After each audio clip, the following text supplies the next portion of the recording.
Eman Stories.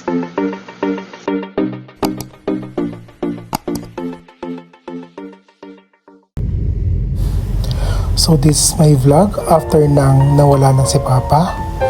Medyo mahirap mag-vlog kaya sorry po hindi ako nakapag-vlog. Ito po, pabalik na po ako ng Bicol. So nag-taxi na ako from bahay. So mamimiss ko si Mama, kapatid ko si Mark, ang asawa niya si Eileen, and also ang pusa namin si Hanky. Iba pala ang feeling na may nawala sa inyong minamahal. Medyo mahirap pero kailangan kayanin. So, pabalik na po ako dito sa Bicol. So, sasakay na naman ako ng bus. At this point, nandito na po ako sa Bicol Saro, dito sa May Cubao. At ito na yung mga ibang bus na naghihintay na po na magsakay na pasahero.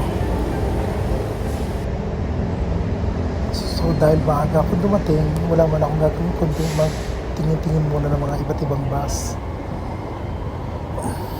Kasi nga, ang biyahe ko ay 30 pa, dito na ako ng mga 5:30. So, wala akong choice kundi mag-bus spotting muna. Dito sa harap ko ay isang sleeper bus, and then there is isang Scania. And bus ko pala ay trip code K na 1,400 pesos. Medyo nasa gitna ang upuan ko kaya hindi ako masyado makapag-vlog ng mga biyahe. At this time nagtatawag na ng mga pasahero sa mga bus. Kasi ang oras dito, so yung 7 o'clock, tinatawag na kasi alis na. And susunod yan, every 30 minutes may mga basa umaalis.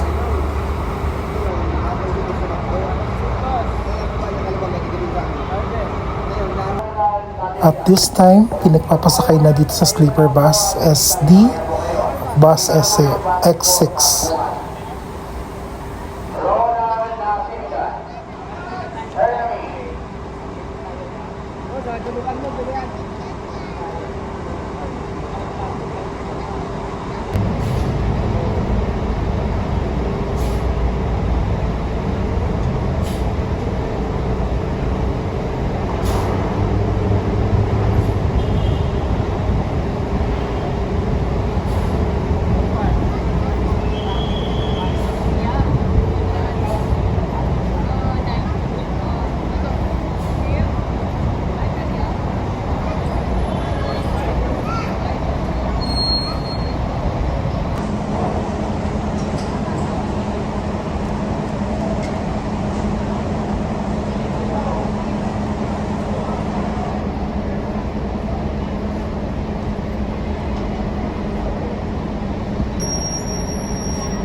Eman Stories.